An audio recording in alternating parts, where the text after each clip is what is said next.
દારૂ ઉતારે ને વેચે એ કલાલ. આજ કલાલનું પાણી પીવું એ કરતા ભંગિયાનું પાણી 7 વખત પીવું સારું છે. કલાલના ઘરનું પાણી હરામ કરો, એનો ત્યાગ કરો. આજ રાજપૂતના પેટના હોવા છતાં તમે કલાલના ધંધા કરો છો. તમને શરમ નથી થતી? આજ તમારે આંગણે કોઈ ગરીબ ભિખારી આવ્યો હોય તો એને 5 કિલો અનાજ દેતા હોય, 5 રૂપિયા દેતા હોય, જો દાન કરતા હોય તો રાજપૂતને શોભે.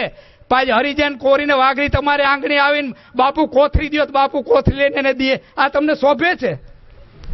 આજ રાજપૂત તરીકે શોભે છે તમને? આ કયા બાબતથી રાજપૂતનું બિરુદ છે તમારી માથે? પછી ઇંગ્લિશ હોય કે દેશી હોય, વેચનારો ને પીનારો કલાલ ગણાય બનાવનાર. આજ બીજી જ્ઞાતિ છે, બીજી જ્ઞાતિ પાસે જે પૈસા થાય છે તો એ જમીન લીએ, મકાન લીએ, ફેક્ટરી લીએ, બધું લીએ.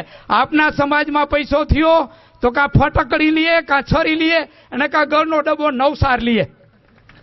આપણા સમાજની આ નબળાઈ છે. આજે વિચાર કરો, આપણી બેનું દીકરીઓ, એનો તો કોક દી વિચાર કરો.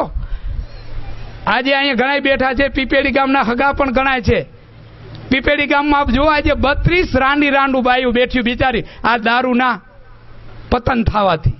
આપણામાં કેટલાથી આપણે બધા નવયુવાનો આજ 10-15 વર્ષની ઉંમરમાંથી ઘણો બધા મારી ભેરે રમનારા હોતે વયા ગયા, મારેથી નાના વયા ગયા. આ બધાને ખબર છે, નામ નથી દેવા મારે. કેટલા વયા ગયા?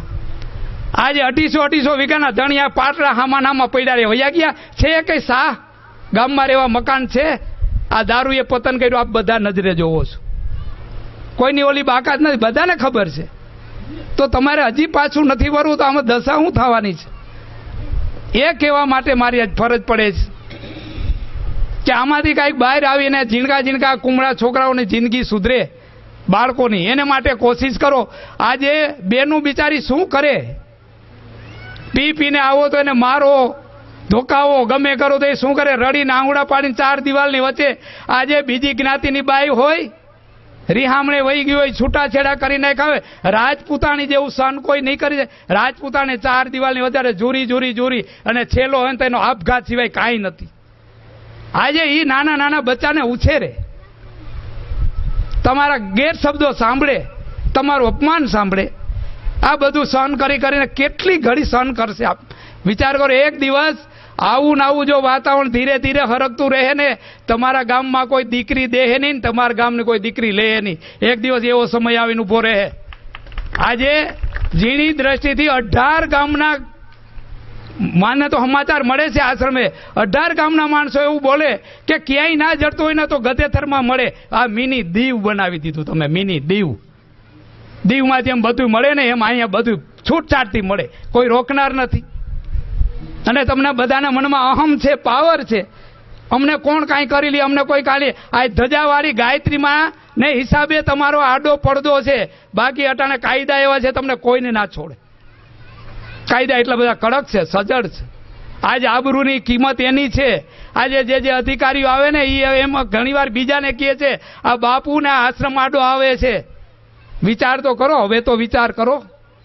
હજી તમારે ક્યાં જવું છે, ક્યાં પહોંચવાનું છે? એ કહેવા માટે થઈને આજ મારે 2 શબ્દોની આજ જરૂર પડી છે. કાંઈક સમજો, કાંઈક સુધરો.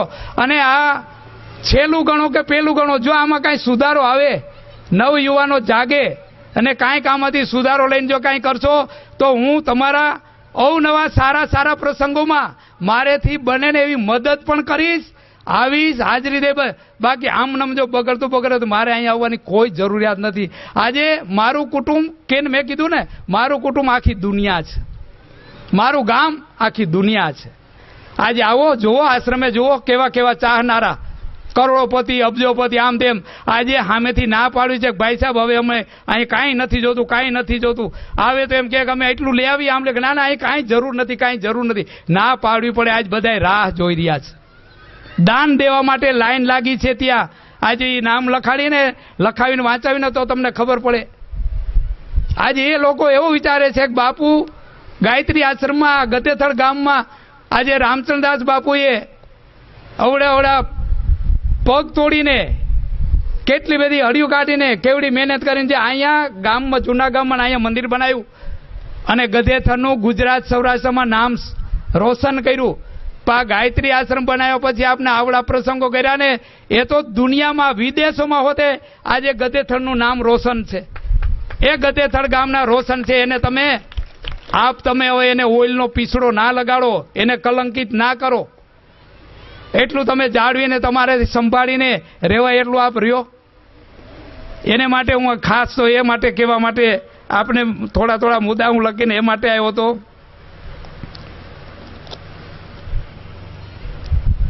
આજે જુગાર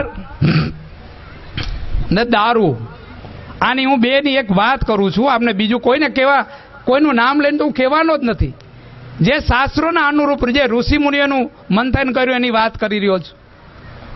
ઘણા એમ કહે કે દારૂ છે એ તો ગોળનું